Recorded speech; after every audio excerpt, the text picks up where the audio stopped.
Assalamu alaikum. We are here to discuss the growth of gaming industry in Pakistan in the last 3 years, and we have a very talented panel today. We have Zishan from Fins, as the introduction has already been done. Ahmed Aman, who has been the brain of Game District and my personal mentor. I have been trained by him, so I know how amazing he is. Abdus Salam from 90 Technologies, and then we have Faraz from Terrafort. We will start with the questions since we have a very short time, and we'll wind this up quickly. So firstly, we will move on to the journeys of each of you. Please tell us about the journey of the last 3 years since we knew कि पीछे COVID गुजरा है. We had a very tough time, but still the gaming industry of Pakistan has boomed and it has emerged a lot. So Zishan, please share your view on it. Definitely gaming industry last 3 years में बहुत ज़्यादा boom की है और उसकी एक example ये है कि लास्ट मंथ हमने कुछ दोस्तों के साथ मिलके इवेंट होस्ट किया था जिसमें कि 100 से ज़्यादा गेमिंग स्टूडियोज़ आए थे। तो वो ये शो करता है कि कितनी बड़ी इंडस्ट्री हमारी ग्रो कर रही है। और एक और चीज़ है कि जो पिछले 3 साल में ना हमने जो इम्प्रूव किया है वो ये किया है कि हमने प्रोसेसेस वगैरह बना लिए हैं सारे। अब हमारे बड़े ज़बरदस्त टीम्स बन गई हैं, तो जिसकी वजह से कि हमने ग्रो किया है और आगे इंशाल्लाह और ज़्यादा ग्रो करेंगे। Amazing. Ahmed, please. I think so कि लास्ट 3 years की जो प्रोग्रेस है पाकिस्तान गेम इंडस्ट्री की वो बहुत प्रॉमिसिंग है। जो अगर हम देखें 2019 में एक हमारा डाउनफॉल आया था, एक स्लैम था गूगल पे अकाउंट्स पे, उसकी वजह से हमारी इंडस्ट्री जो थी वो काफ़ी चेंज हुई। उससे पहले हम क्वांटिटी गेम्स के ऊपर काम कर रहे थे, लेकिन उसके बाद हम काफ़ी हद तक चेंज हुए और हम टूवर्ड्स क्वालिटी ऑफ गेम्स की तरफ आए और हमने अपना जो प्रोसेसेस थे वो बहुत ज़्यादा डाटा ड्रिवन के ऊपर लेके आए। वो डाटा ड्रिवन अप्रोच जो थी वो हमने अपनी प्रोडक्ट साइट पे अप्लाई की, पब्लिशिंग साइट पे अप्लाई की, मार्केटिंग, ASO और मोनेटाइजेशन पे अप्लाई की, जिससे हमें बहुत अच्छे रिज़ल्ट मिले। और अगर मैं अब देखूं तो अब पाकिस्तान की जो इंडस्ट्री स्टेज पे जब है वो बहुत ही एक फिनोमिनल पोजीशन पे है। और ये जो फिनोमिनल कंडीशन अगर मैं देखूं तो 2019 के डाउनफॉल के बाद इतना बड़ा जो 2019 के जो फॉल था उसके बाद इतनी फिनोमिनल ग्रोथ, ये अमेजिंग है। Thank you. Abdus Salam, please. जी अस्सलाम वालेकुम। बहुत ही अमेजिंग बातें करके गए हैं साद भाई गेमिंग इंडस्ट्री के बारे में।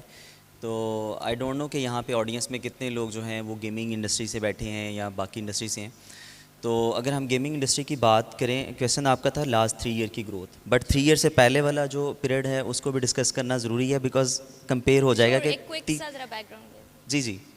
तो अगर हम बात करें, जैसे भी अहमद भी बात कर रहे थे कि 2008 से पहले जो पाकिस्तान में जो गेमिंग में काम हो रहा था, असल में हम इसको इंडस्ट्री समझते नहीं थे। ये जस्ट ऐसे ही था कि जैसे हमें छोटे होते गेम्स खेलने पे मार पड़ती थी पेरेंट्स से, तो हम इसको बड़े होकर भी ऐसे ले रहे थे, मतलब सीरियस इंडस्ट्री नहीं हम इसको लेते थे। तो ऐसे ही लगता था कि बस जो है ना वो मतलब पर्सनली जब मैं यूनिवर्सिटी में था तो मुझे ये लगता था कि पाकिस्तान में तो कोई गेम डेवलपमेंट करता ही नहीं होगा, और हो भी नहीं रही थी। अनफॉर्चुनेटली हम बहुत कम स्टूडियोज़ थे और जो थे वो बहुत क्लोनिंग और रीस्किनिंग इस टाइप का कुछ काम कर रहे थे, कोई क्रिएटिविटी नहीं थी। और जैसे बता रहे थे कि क्वांटिटी वाली साइड पे ज़्यादा जो है ना काम किया जाता था। जब एक गेम बन जाती थी तो हम उसके फिर 10 रेप्लिकास बना लेते थे। तो जब ये 2018 वाला डाउनफॉल आया तो स्पेशली ये था भी इस रीजन में जिसमें पाकिस्तान, इंडिया और बांग्लादेश इस तरह के जो कंट्रीज़ थे ये इफ़ेक्ट हुए। तो उसके बाद हमें समझ आया कि नहीं, हमें फ़ोकस होना है और क्वालिटी पे फोकस करना है और हमें जो है ना वो डाटा पे काम करना है, एनालिसिस करना है और ASO मार्केटिंग और इसको सीरियस लेना है इस इंडस्ट्री को। तो तब से अगर मैं बताऊं तो लास्ट 3 ईयर की ग्रोथ पाकिस्तान में बहुत अच्छी रही। 20 to 25% जो है हर साल जो है ना वो ओवरऑल इंडस्ट्री ग्रो कर रही है और फ्यूचर भी इसी तरह बहुत अच्छा होगा इंशाल्लाह। Thank you, Abdus Salam. Faraz, please share your view about the last 3 years. मैं स्टार्ट करूंगा इंफ्रास्ट्रक्चर से। गेमिंग का जो इंफ्रास्ट्रक्चर है लास्ट 3 ईयर्स में काफ़ी ज़्यादा इम्प्रूव हुआ है। नेट की क्वालिटी काफ़ी ज़्यादा इंक्रीज़ हुई है, इसमें बेटर हुई है। और डिस्टेंस एरिया में हार्डवेयर और सॉफ्टवेयर दोनों जो है उनकी इम्प्रूवमेंट देखने में आई है। जो है कि गूगल को हम एज ए स्ट्रेटेजिक पार्टनर पहले नहीं लेते थे बिफोर 2019, जैसे अभी अब्दुल सलाम ने शेयर किया, हम एक स्केरी टीचर के तौर पे लेते थे। और अगर कोई नई पॉलिसी आ जाती थी गूगल की तो हम समझते थे कि ये हमारी भलाई के लिए नहीं है, हमें काफ़ी ज़्यादा चेंजेस करनी पड़ेंगी। But it was towards the betterment of the industry and the companies, उन्होंने उसको अडॉप्ट किया, बेटरमेंट की तरफ मूव किए। Third thing is skill, the resource has been improved dramatically. Development के अंदर देखा जाए, डिज़ाइनिंग में देखा जाए, मॉडलर्स को देखा जाए, हर एक चीज़ में बेटरमेंट आई है, जो कि एक कंबाइंड एफर्ट के साथ एक क्वालिटी गेम्स या प्रोडक्ट्स हम लोग बनाना स्टार्ट हो गए हैं। थर्ड थिंग ये है कि जो यूज़र्स हैं, नंबर ऑफ़ यूज़र्स काफ़ी ज़्यादा मैच्योर भी हुए हैं और इंक्रीज़ भी हुए हैं, जिससे अर्निंग्स के ऊपर काफ़ी ज़्यादा पॉजिटिव इम्पैक्ट पाकिस्तान में भी देखा रिसेंटली। जैसे अभी स्टेट बैंक का एक इशू आया था जिसमें जो मोबाइल कंपनीज़ हैं उनको रिस्ट्रिक्ट किया गया था, तो वो टोटल इन ऐप्स की पेमेंट्स थी जो इससे पहले पाकिस्तान से बाहर ज़्यादा नहीं जाती थी। इट्स एन इंडिकेशन कि अभी काफ़ी ज़्यादा जो यूज़र है वो मैच्योर हुआ है, they are buying products from the games, and it's very positive for the industry in future as well. Definitely, I think in the past, not just 3 years, but since the past of gaming industry in Pakistan, बाहर से कोई help हमें नहीं आई है। जो भी struggle किया है, जो लर्निंग की है, वो इट्सेल्फ सारे स्टूडियोज़, जो सारे CEOs हैं, उन्होंने इट्सेल्फ की है। तो what was the biggest problem you faced during the last 3 years और any time before that? Faraz, please आपसे स्टार्ट। सबसे मेजर प्रॉब्लम जो देखने में आया वो गवर्नमेंट की तरफ से है, acknowledgement of our efforts and achievements, और कोई अप्रिसिएशन नहीं मिली। लेकिन कंबाइंड एज ए इंडस्ट्री, सारी इंडस्ट्री टुगेदर अब काफ़ी ज़्यादा कोलैबोरेशंस की तरफ आ रही है और उसको रिजॉल्व करने की कोशिश कर रही है। But still the problem exist. अगर गवर्नमेंट सेक्टर की तरफ से अप्रिसिएशन नहीं मिलेगी, एक्नॉलेजमेंट नहीं मिलेगी, प्लेटफॉर्म्स डिफरेंट नहीं मिलेंगे, फैसिलिटेशन नहीं मिलेगी, तो ये एक्सपोनेंशियल ग्रोथ के अंदर रुकावट रहेगी। क्वेश्चन ज़रा दोबारा रिपीट कर दीजिए। Any problem you face during the last 3 years? 3 years में जो प्रॉब्लम्स थे वो जनरल भी डिस्कस कर लेते हैं, थोड़ा सा टेक्निकल भी कुछ इश्यूज़ थे। अच्छा, पहले तो ये था कि जैसे ये फराज बात कर रहे हैं कि गवर्नमेंट रिकॉग्नाइज़ नहीं कर रही थी, लेकिन गवर्नमेंट को डिफरेंट प्लेटफॉर्म से, जैसे पाशा से या बाकी जो AGG एक हमारी अभी रिसेंटली कुछ ग्रुप बना। अच्छा, इसमें शायद कुछ किसी हद तक हमारी भी सुस्ती थी, लेकिन गवर्नमेंट की तरफ से भी जो है वो कोई ख़ासा रिस्पांस नहीं था, जिस वजह से हमारी पेमेंट गेटवे जो है ना वो प्रॉपर नहीं बन पाए, जो कि अभी रिसेंटली हम बहुत बड़ा इशू फेस कर रहे हैं। और जो है ना वो इसमें थोड़ा सा गेमिंग इंडस्ट्री में ना ये समझा जाता था कि जैसे IT सर्विसेज की कंपनी है तो सिर्फ उसमें पैसे जो है वो आपका डॉलर आना है, आपने अपने जो है ना स्किल सेट की बेस पे आपने कुछ सॉफ्टवेयर बना के एक्सपोर्ट कर दिया और जस्ट उस पर जो है ना वो आपको रेवेन्यू आना है और आपको स्पेंडिंग नहीं करनी पड़ती। बट जो गेमिंग इंडस्ट्री है इसमें साथ साथ मार्केटिंग भी है, स्पेंडिंग भी आपको करनी पड़ती है। तो ये चीज़ समझाना गवर्नमेंट को बहुत मुश्किल था, इवन अभी तक नहीं समझ आ पाया। तो ये एक बहुत बड़ा चैलेंज था हमारे लिए। और उसके साथ साथ जो है जो टेक्निकल साइड पे अगर मैं बात करूँ तो अभी जैसे थोड़ी देर पहले यहाँ पे एक AI का सेशन हो रहा था, उसमें भी यही बातें चल रही थी कि हम क्रिएटिव नहीं हैं। तो जो हमें यहाँ पे जैसे एक मूवी का डायरेक्टर होता है, तो गेम डायरेक्टर कॉन्सेप्ट जो है वो सिरे से भी पाकिस्तान में अभी भी नहीं है, जो कि एक बहुत बड़ा चैलेंज है, आने वाले टाइम में बहुत बड़ा चैलेंज है। अभी भी हम जो गेम्स बना रहे हैं उसमें जो है वो एक एवरेज क्वालिटी है, एक एवरेज लेवल पे जाके हम जो है ना वो स्ट्रक हो जाते हैं। तो इशू ये आता है कि हमें उसके बाद अगला स्टेप नहीं पता होता कि करना क्या है, जाना किधर को, एक जगह पे जाके हम बाउंड हो जाते हैं। तो आई थिंक जो है ना वो क्रिएटिव साइड पे अगर देखा जाए तो गेम डायरेक्टर जो है वो इन फ्यूचर पाकिस्तान में होने चाहिए। इवन एजुकेशन साइड पे BS गेमिंग में शुरू करवा देना चाहिए गवर्नमेंट को। तो ये इस तरह के जो है वो चीज़ें होनी चाहिए। Thank you. I think so कि जो लास्ट ईयर में जो हमें सबसे बड़ा इंडस्ट्री में जो एक प्रॉब्लम हमें और मुझे एज ए कंपनी भी फेस करना पड़ा वो था कोविड। 2022 में जब कोविड हिट किया तो ये हमारे लिए सबसे बड़ा एक चैलेंजिंग पार्ट था कि हमें अपने ऑफिसेज़ को बंद करने पड़े और वर्क फ्रॉम होम पे हमें जाना पड़ा। ये प्रॉब्लम इसलिए भी बहुत बड़ा था कि इससे पहले हमने कभी वर्क फ्रॉम होम और इस तरह की चीज़ों पे काम नहीं किए, और हमें उस टाइम पे इतना हम ये भी श्योर नहीं था कि हम ऑफिस खोल पाएंगे, हम इकट्ठे बैठ सकेंगे, उसी तरह काम कर सकेंगे जैसे 2018-19 में हम बैठ के काम कर रहे थे। तो ये हमारे लिए बहुत बड़ा एक स्केरी फेज़ था, लेकिन हमने उसको कवर अप किया चीज़ें कि जो मेरे ख्याल में जो सबसे बड़ा हमारे लिए प्रॉब्लम फेज़ था वो कोविड था। अदर जो प्रॉब्लम्स हमारे हैं मैं उनको कहता हूँ कि वो गुड प्रॉब्लम्स है, वो आप वक्त के साथ साथ सही कर लेते हैं, जैसे फाइनेंशियल हो गए, टेक्निकल, ट्रेनिंग साइड चीज़ें, ये ऑल जो प्रॉब्लम्स हैं ये हमारे ग्रोथ प्रॉब्लम्स हैं, और ये मैं इनको गुड प्रॉब्लम्स कहता हूँ, और ये होपफुली हम इसको बहुत जल्दी एड्रेस भी करेंगे और इसको कवर अप भी करेंगे। Thank you. Dishan, please share your view. सो जैसे अहमद ने कहा कि कोविड का जो इफ़ेक्ट था और उसको कोप करना वो बिल्कुल एक चैलेंज था हमारे लिए। इसके अलावा जो एक इशू हमने पर्सनली फ़ील किया वो पेमेंट से रिलेटेड है कि हमारी गेम्स बिल्कुल अच्छी थी, हमारे सारे KPIs बड़े ज़बरदस्त थे, लेकिन यह है कि जब हम उसको स्केल करने लगे हैं तो उसके लिए हमें बहुत ज़्यादा स्पेंडिंग करने की ज़रूरत थी, और जब हम पेमेंट सेंड करना चाह रहे होते थे तो स्टेट बैंक वो हमें बिल्कुल अलो नहीं था करता कि आप पेमेंट सेंड करो। तो इस चीज़ से हमारा काफ़ी ज़्यादा लॉस भी हुआ कि हम वो चीज़ें नहीं कर सके जो कि हम कर सकते थे। लेकिन यह है कि अब ये चीज़ें बेहतर हो रही हैं और जो हमारे इंडस्ट्री के रिप्रेजेंटेटिव हैं वो भी इस पे लगे हुए हैं, तो आई होप सो कि in the near future it will get better. Inshallah. Thank you, Zishan. The next thing I would like to ask about is Abdul Salam ने जैसे कहा कि हम क्रिएटिव नहीं हैं, तो क्रिएटिविटी से आपका क्या कनेक्शन है? What do you think about the talent of Pakistan? अच्छा जी, बिल्कुल क्रिएटिविटी को मैं मज़ीद क्लियर करना चाह रहा था, लेकिन टाइम की शॉर्टेज की वजह से मैंने बात नहीं की। अच्छा, क्रिएटिव में अगर देखा जाए ना तो अभी जितने भी लोग गेमिंग में काम कर रहे हैं, चूँकि गेम की बात हो रही तो हम गेमिंग में रहते हैं और गेमिंग में रहते हुए बात करते हैं कि बहुत कम होता है कि पाकिस्तान से किसी न्यू आइडिया को जनरेट कर लिया जाए। जैसे कि अगर हम बड़े बड़े प्ले स्टोर पे ब्रांड्स का नाम लें, कैंडी क्रश है, PUBG आए, एक्शन ही गेम थी और बिल्कुल एक डिफरेंट वो चीज़ लेके आ गए। तो इस तरह का पाकिस्तान में जो है वो काम कम हो रहा है। जैसे कि अभी पाकिस्तान में हमारी जो स्केरी टीचर है ये जनाई टीम की, ये बिल्कुल एक डिफरेंट कॉन्सेप्ट था, उन्होंने इस चीज़ को बहुत अच्छे से लेके चले। बट इस तरह के ज़्यादा जो है ना वो ब्रांड्स नहीं है, बहुत कम है। हम देखते हैं कि जो ट्रेंडिंग में चीज़ें चल रही हैं और जो देखा देखी होती है उसको अडॉप्ट करके बस उसी को फॉलो करना शुरू कर देते हैं, अपना माइंड उस पर जो है ना वो यूज़ नहीं करते। तो मेरा इस पे जो कंसर्न था वो ये था कि क्रिएटिविटी होनी चाहिए But हमारे काम में। specifically अगर हम पाकिस्तान टैलेंट की बात करें, जो रिसोर्सेज हैं हमारे, उनके बारे में what is your view about them? हाँ बिल्कुल। अच्छा, इसमें बिल्कुल ऐसा ही है कि ऐसा नहीं है कि हम लोग नालायक हैं या हम क्रिएटिव नहीं हैं, हम यूज़ नहीं करते अपना mind.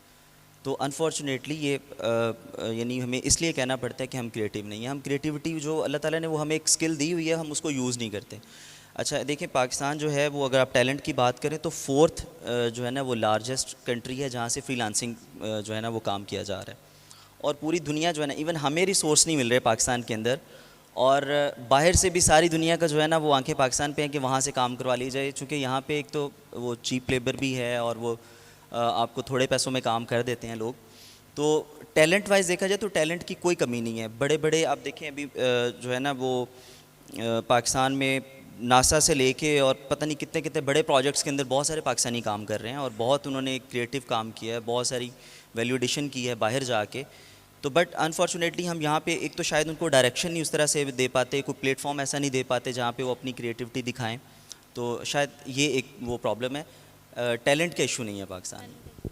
Ji. Ahmed, what is your view about the talent of Pakistan? I think so कि जो रिसोर्सेज हैं पाकिस्तान में वो बहुत ज़्यादा टैलेंटेड हैं, वो ईगर टू लर्न हैं और अपने आप को इवॉल्व करने के लिए बहुत ज़्यादा हैं, लेकिन उसके लिए जो अपॉर्चुनिटीज़ हैं वो एज ए इंडस्ट्री हमें क्रिएट करनी है, और वो राइट अपॉर्चुनिटी, वो राइट ट्रेनिंग, वो राइट एजुकेशन, वो चीज़ें जो है ना एज ए इंडस्ट्री हम सारों की रिस्पॉन्सिबिलिटी कि हम वो इन्वायरमेंट, वो प्लेटफॉर्म क्रिएट कर सकें जिसमें वो जो लर्निंग फैक्टर है वो उसके ऊपर वो अपने आप को अडॉप्ट कर सकें और उसके आगे फर्दर जा सकें। इसके लिए हमें हमारी एक इंडस्ट्री नहीं, कुछ इंस्टीट्यूट भी ओपन किए, गेम ट्रेन जैसे हो गया, माइंडस्टॉर्म का एम लैब्स हो गया, इस तरह फर्दर ये बहुत अच्छे काम कर रहे हैं।